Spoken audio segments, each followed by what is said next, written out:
Why am I out of cover?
What's up, agents? How y'all doing? Hope everybody's hanging in there, being as safe as you guys need to be.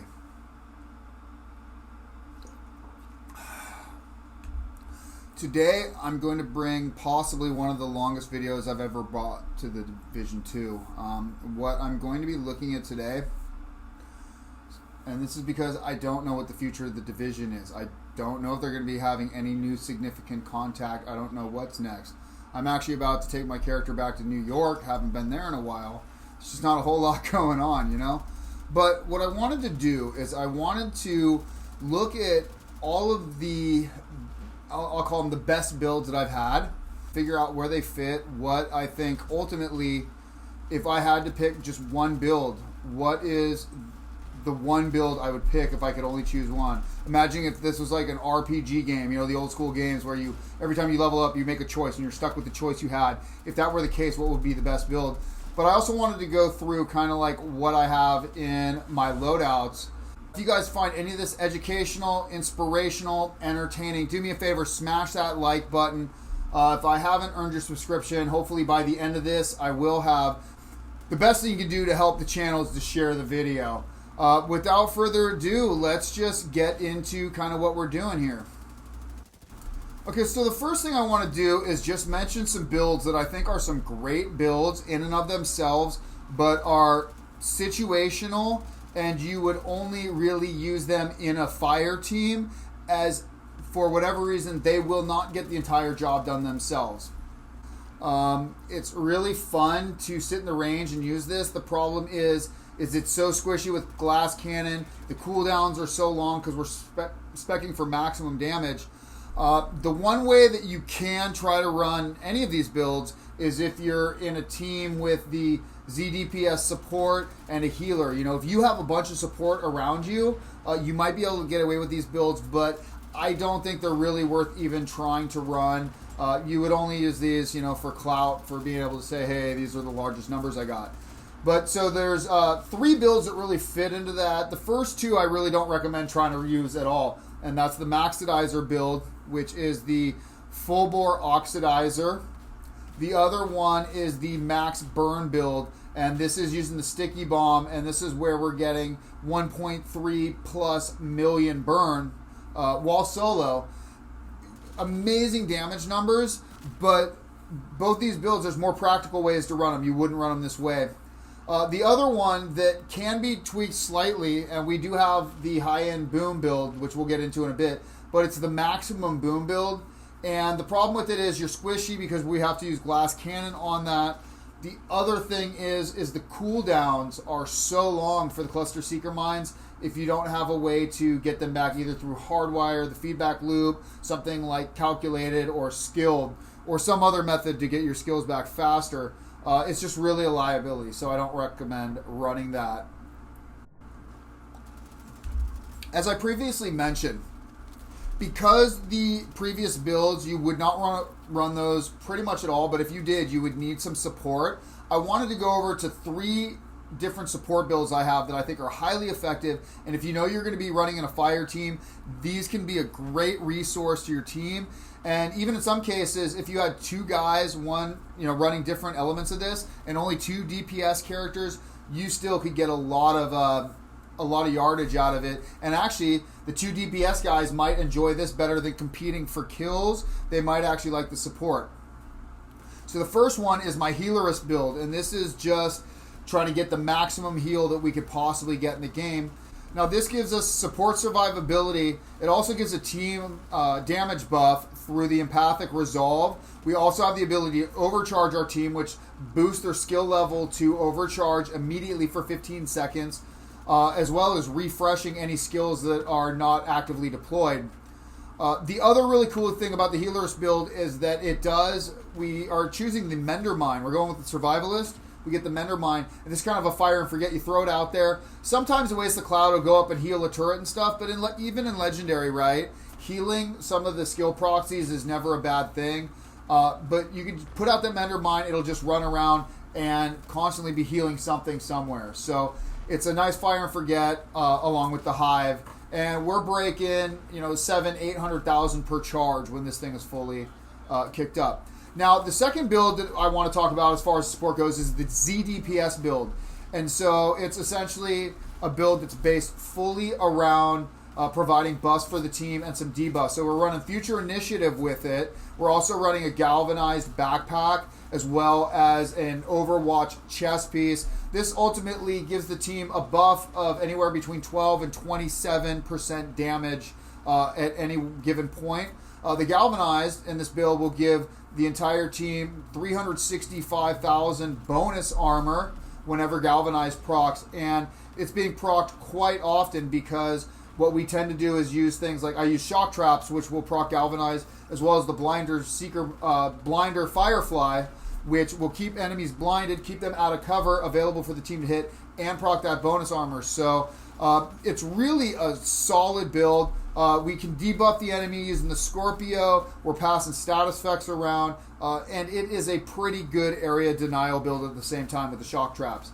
Now that being said, the third build and the final one of the group-only builds is the Imperial Dance Party build. This is built around the Imperial Dynasty, the Eclipse Protocol, and it's the best area denial build that I've found in the game. It's the easiest way to completely spread everything around. You can choose a couple different backpack talents. Some people would like Galvanize. It does work with that. I like Creeping Death. I like to be able to spread status effects around as quickly as possible to as many enemies as possible and just keep everybody debuffed.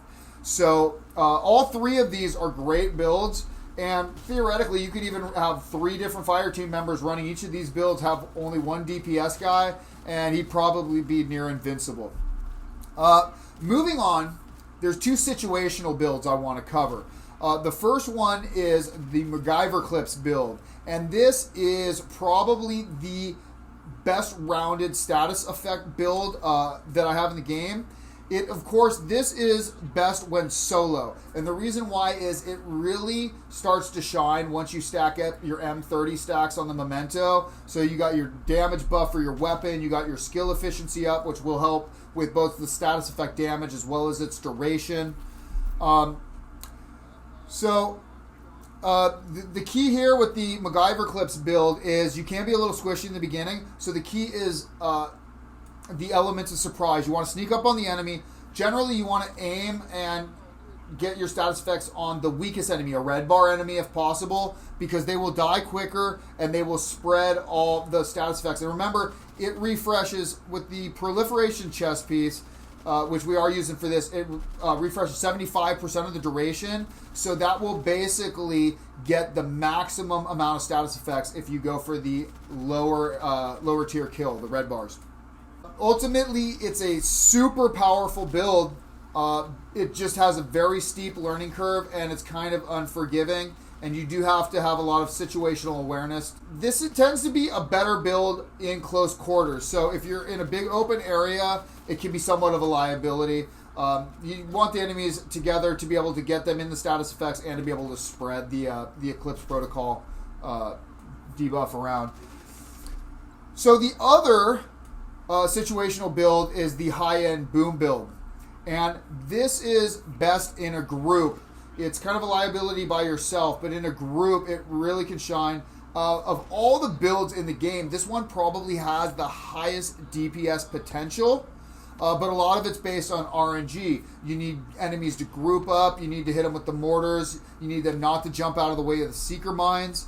And a lot of it depends on, because we're not running hardwire for the build, you're having to count on the perfectly calculated chest piece to refresh our skill. So every skill kill has a 30% chance of refreshing everything. But sometimes you can have a deficit for a while. Sometimes you can get it proccing just like that. So really powerful build. It is extremely hard to gear for because we want to run Demolitionist with it. You need to get 2 Grupo Sombra pieces that roll with hopefully maximum skill damage on it.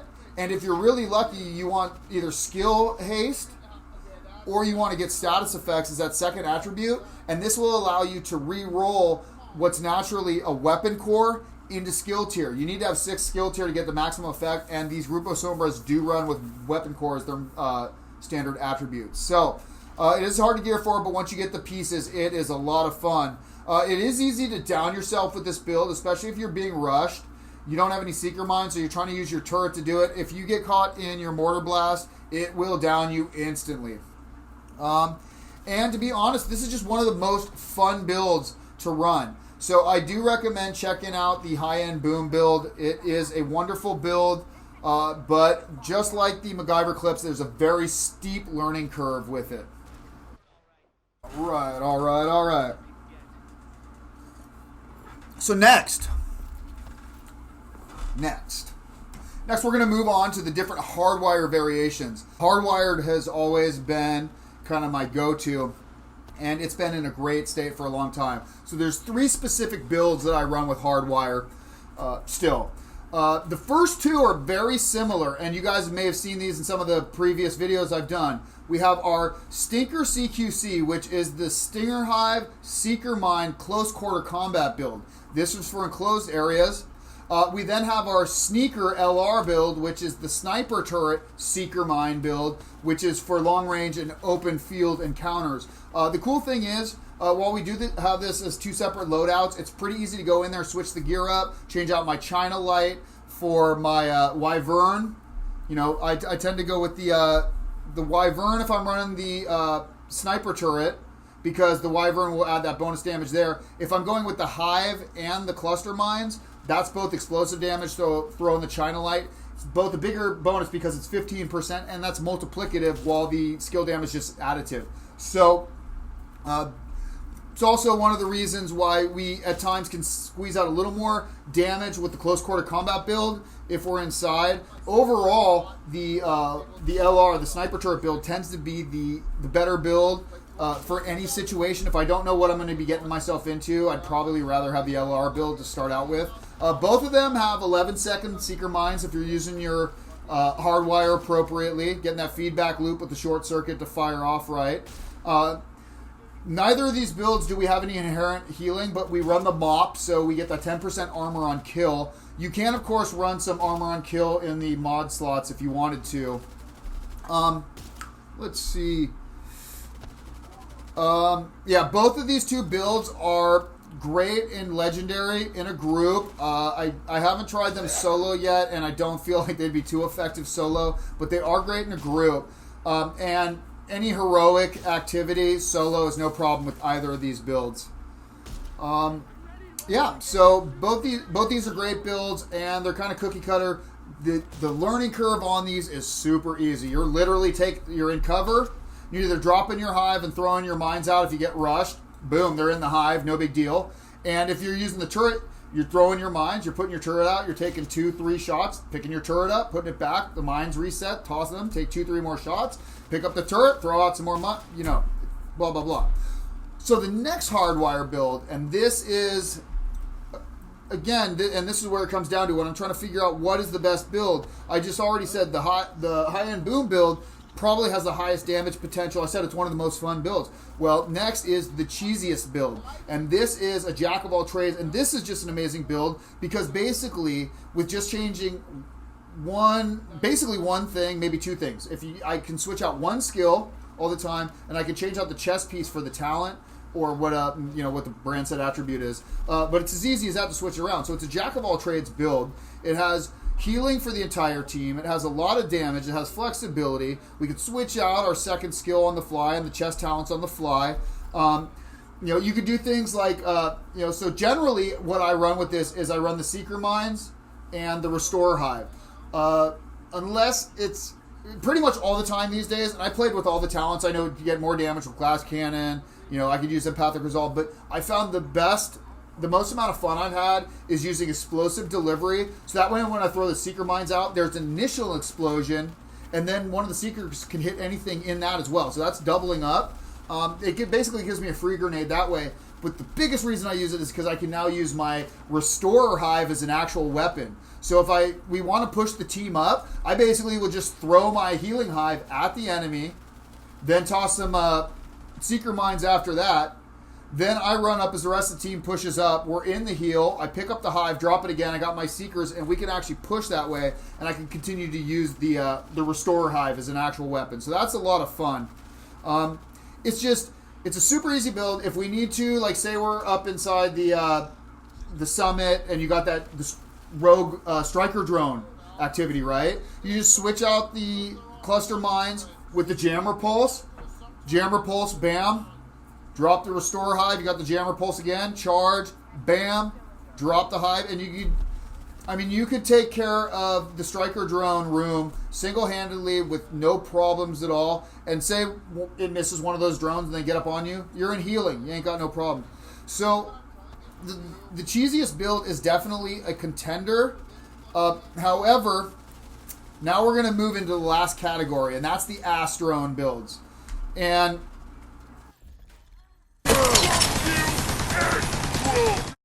yeah, so the Astrone, I don't think it's any surprise to anybody. If you have two things that are shooting the enemy constantly, doing crazy damage, distracting the enemy for you, it's really hard to fuck that up. Let's just say it.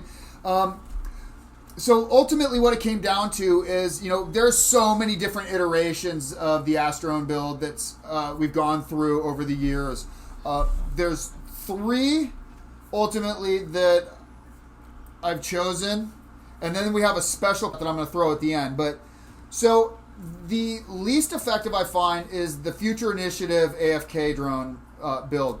And what this does is it's basically, we end up doing the least amount of damage of any of these builds, but it does give our team the Future Initiative 15% buff if they're at maximum armor. With this build, we do use the Memento, so we can ramp our damage up a bit. But if the only reason you'd use this would be in a team, otherwise you're going to do more damage using any of the other builds. So the problem inherently with the team is everybody else is trying to steal those kills. So if they're getting the kills, you're not getting the kill confirmed trophy for Memento. So it'll take that much longer to stack it up. And ultimately, I just don't feel like that's worth it. Your team stealing your kills. And the other thing is, as soon as you are not at full armor, you lose that 15% bonus to your skill damage and your weapon damage, which means your DPS has now gone down effectively.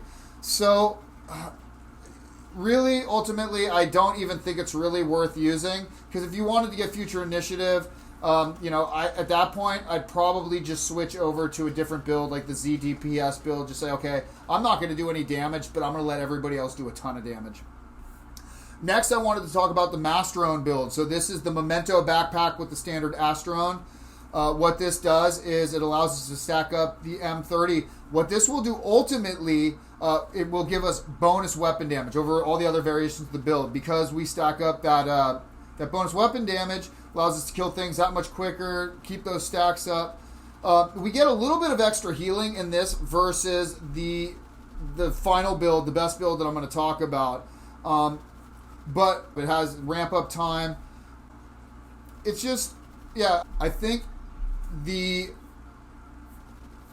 simply going by the numbers, the AFK God Mode build hits the top of the charts. I saw the highest numbers with this, and it's, simply running the proper brand sets, stick a waveform on there.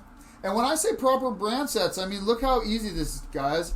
We're just going to go with the Wyvern.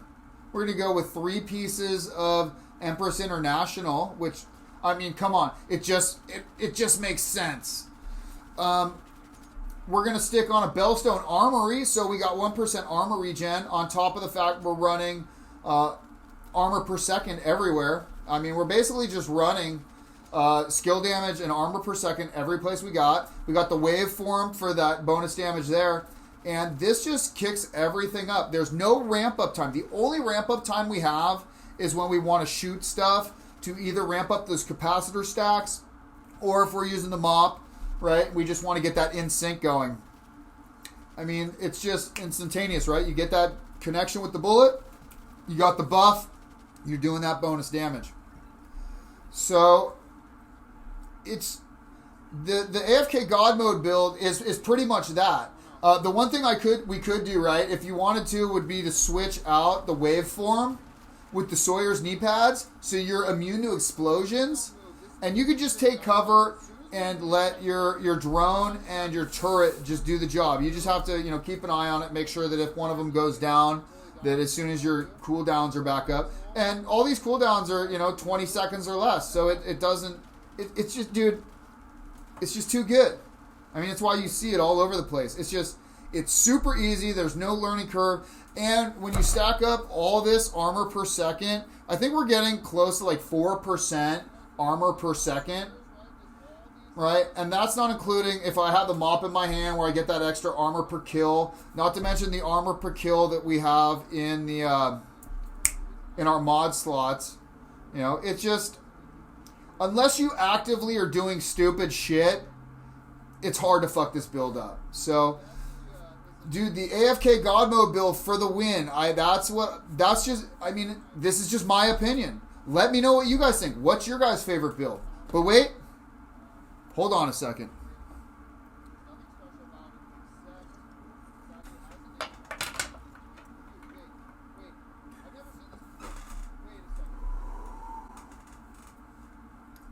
Now, you guys might be already writing in the comments saying, oh, Maya, this is a better build because. But let me show you why the AFK Astrone build is the ultimate build. Blue equipment and purple equipment, and make this build work. In fact, we smoked through Tidal, Basin, Heroic Solo without any problems at all. Not only that, Luda, the good old Luda, legendary Union District Arena. We went in with our good buddy, Just Move For You, and some other guys we play with, and I am running the green to gold build, and we get maximum damage. We top the team with a build that's green to gold. And the only gold we have, the absolute worst weapon in the game, and I love it, the good old Slayer SMG. And this thing is great to have on your back because there's nothing like having all them little snowflakes falling off there. All them pretty little unique snowflakes just melting away. Here's my challenge to you guys. If you know a build that's the best build in the game, I challenge you not even to worry about the blue and green part. Just find all purple gear and with the same build, and I want to see that working. And please tell me about it, because if it's that awesome, I want to do it. This is the only one. I also did the high-end boom build. I do have a green to gold iteration of that as well that I'm working on. Working with the calculated and the skilled chest. I don't know if we're running calculated. I know we're running skilled to try to do that, and it works. But it has the same caveats that the boom build has and the max boom build has and stuff, where you can kill yourself. You don't want to get rushed. You really only want to use that build in a group.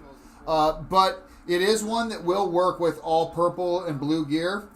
But if you guys have an awesome build, let me know.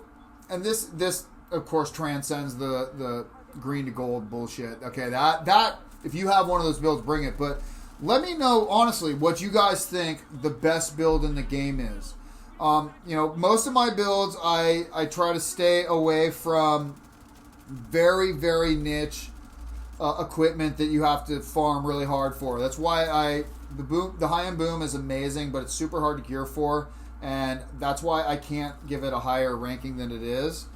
But you know, there's some really amazing combinations, and I'd love to hear what you guys have that you guys have found that you guys made work that may not seem like it would for one reason or another, but you're like, no, this is really it. So leave a comment down below. Tell me what works for you. Do me a favor, agents. Smash that like button. Hopefully by now I've earned your guys' subscription. The best thing you guys can do to help my channel grow is to share this video. You guys, take it easy. Be as safe as you need to be.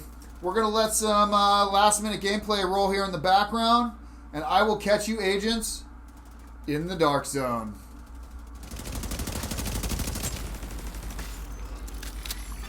Ah, that is some damn good job. Oh, wow, dude, we got that trigger pull lag, which always is a beautiful thing. You know that it's always a beautiful amount of latency if you pull the trigger and you don't shoot. I love it when that's going on, by the way.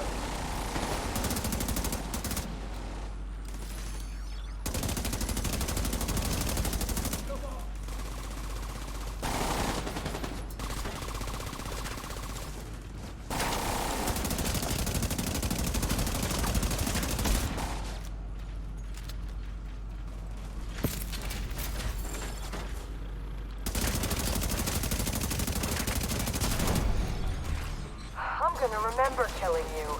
It's been a while since I could say that about anyone. I'm gonna remember getting killed by you, because you're gonna be the last person that I remember at all, because I'll be dead. Oh, come on, Sally, get back here. Oh, actually, I should blow her up. Come to save the day, huh? But you're a real goddamn hero. Enough small talk. Grenades. Oh, now she's gonna make herself invis again. Son of a bitch. Maybe she doesn't that quick.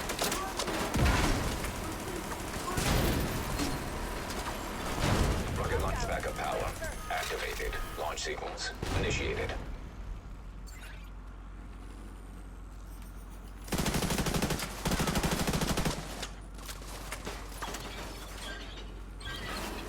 Dude, come on! You gotta be kidding me! Dropping dudes right on me?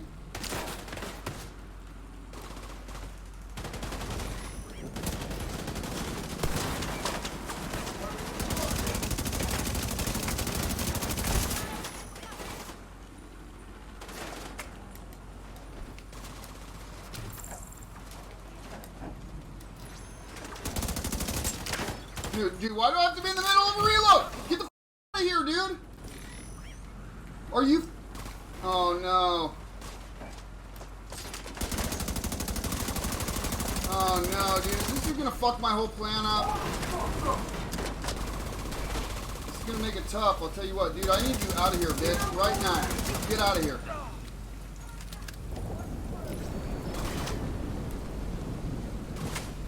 Wow.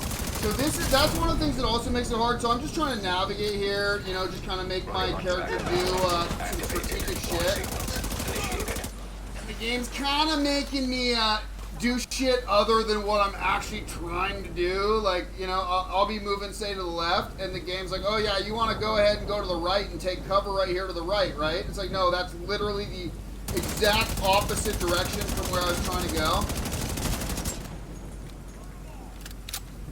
Yeah, dude, it's playing really amazing right now. By amazing, I mean shitty.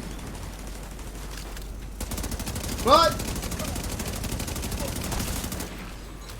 I think we got this. I'm pretty sure we got this. Is no longer an option for you. Oh, we got some explodies.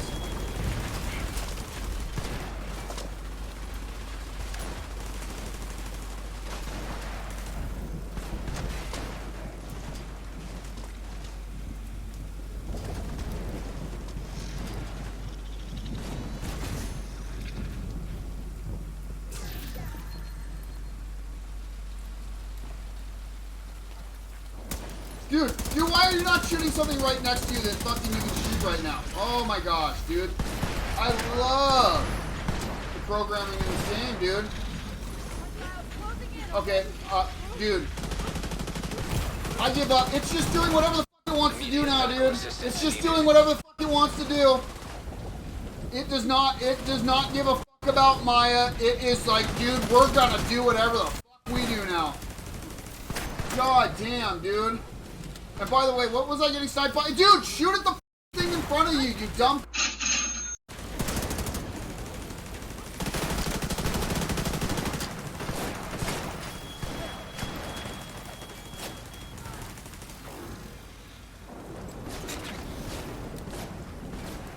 Where's this other asshole that keeps... Okay, dude, this is what I'm gonna do. Okay, there we go. Yeah, get that dude. I'm sick of those little drones.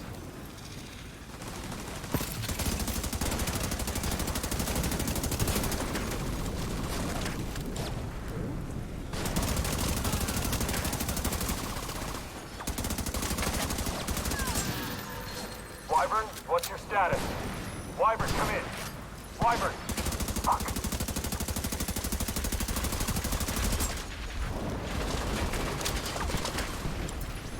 Oh, dude, come on. That's what happened. Alright. Dude. Oh, I'm so stoked we're fucking smart enough to be able to drop our fucking shirt on the ground instead of place it right where it says, yeah, that's where we're placing it.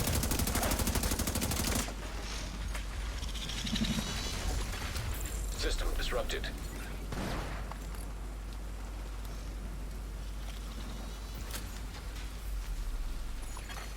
System restored.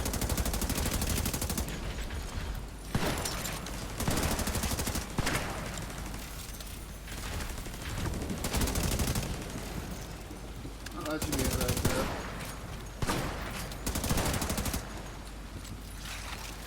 Turret, what are you doing? Oh, it was on a 5-minute break. Alright.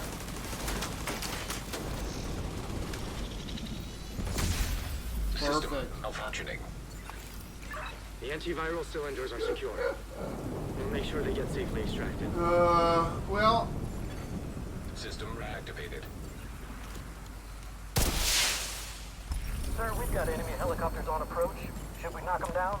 Negative. Hold your fire. Can't chance those cylinders getting destroyed. Well, that's a bit of luck. Agent, you managed to secure the antivirals and shut down a key Black Tusk stronghold. Not to mention preventing a rocket attack on the base of operations. Incredible work, Agent. Truly incredible. But there's still more to do. Green to gold bill for the win. We whooped that ass. Oh yeah!